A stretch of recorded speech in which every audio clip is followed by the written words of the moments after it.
Hey there guys, my name is Marcus, and in this video I'll show step-by-step process how we can easily change the taskbar alignment on Windows 11, or how we can put the taskbar on the left.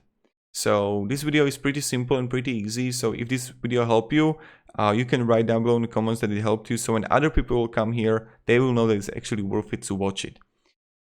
Right click on the taskbar, taskbar settings. Right then, go on the bottom and you're going to see the taskbar behavior.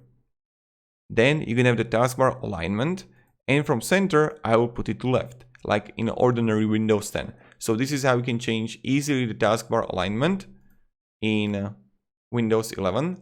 Thank you very much guys for watching. You can also automatically hide the taskbar if you want to. That's option 2 what you can do.